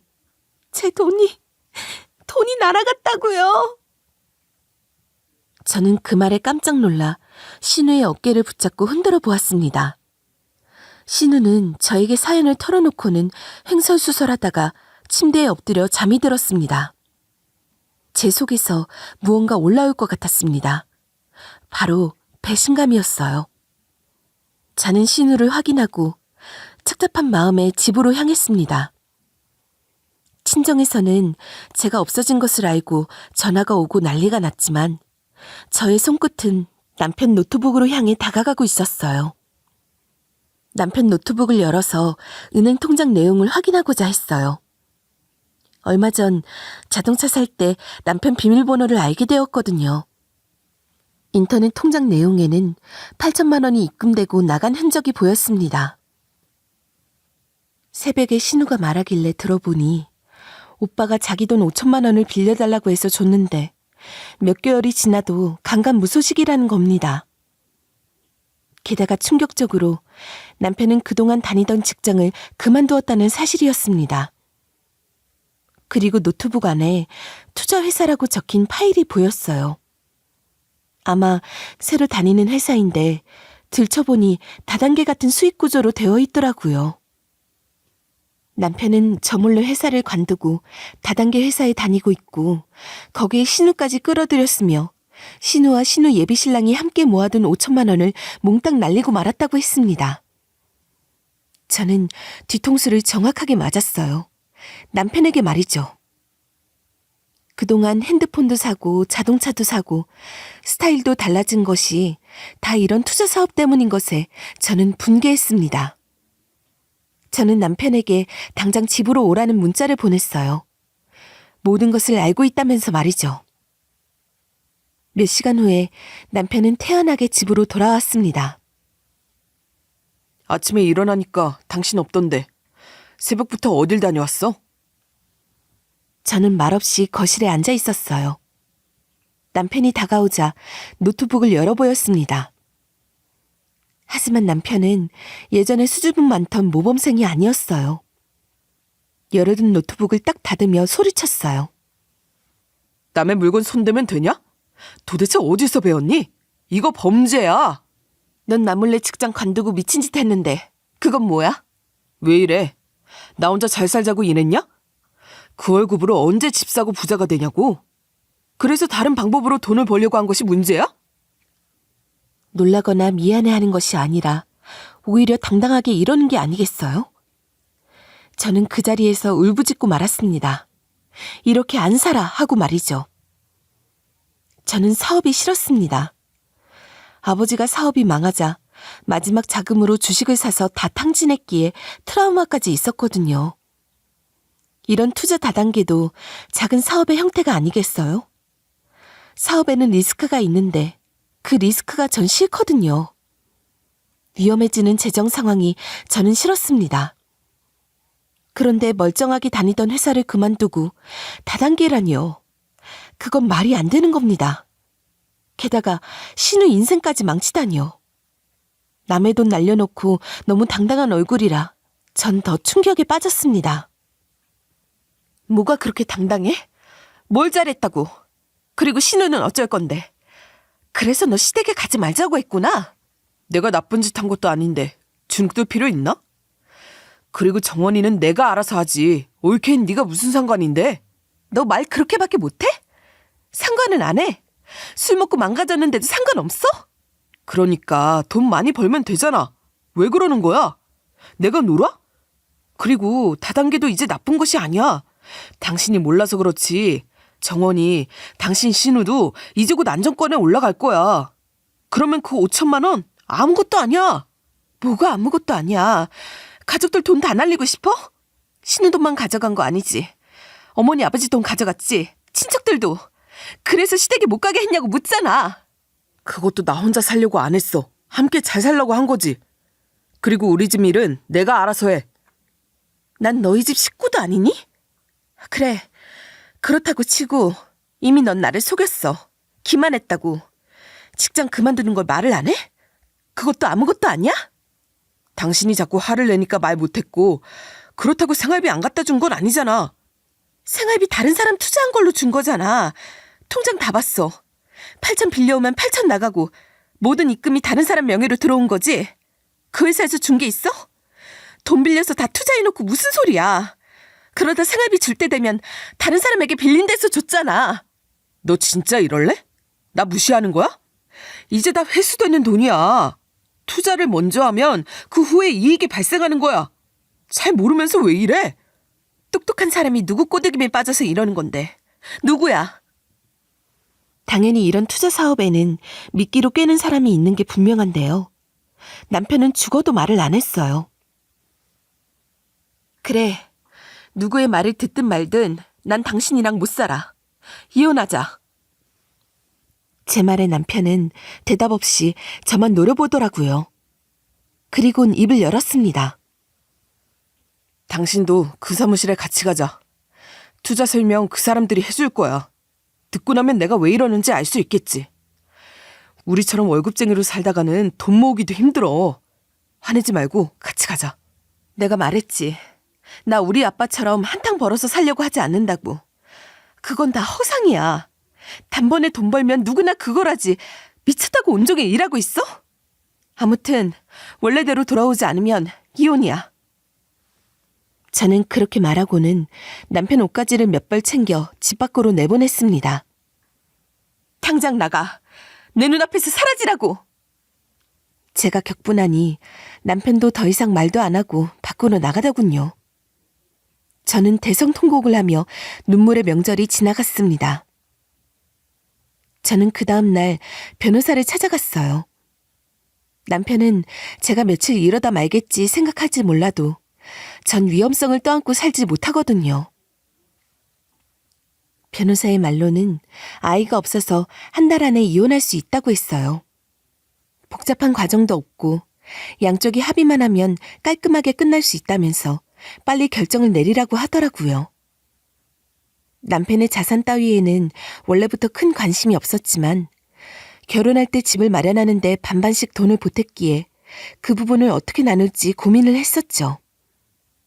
정산을 해야 하는데 남편의 예금을 확인해 보니 거의 남아있는 게 없더라고요. 이 사람이 대체 돈을 어디다 쓴 거지 싶었는데 나중에 알게 된 게 정말 기가 막혔어요.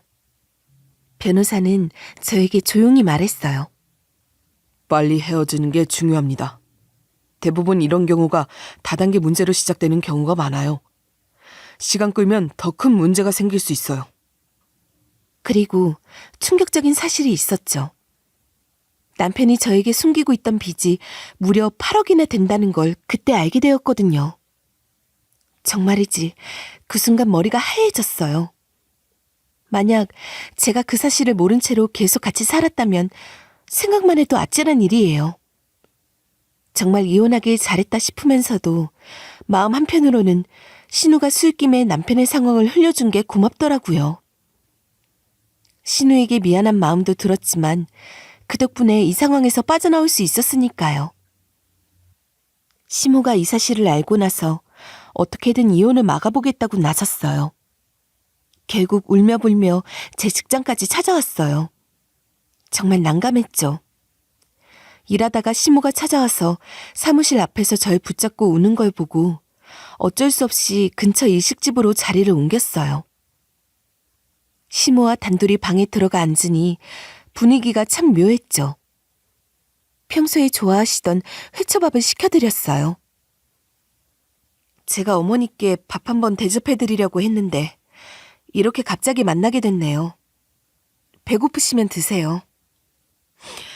밥이 넘어가겠니? 우리 수원이가 이혼한다고 난리인데. 주아야, 이건 아니지 않니? 이혼은 좀 천천히 생각해보자. 우리 아들 그냥 다단계 한번 한 거잖니.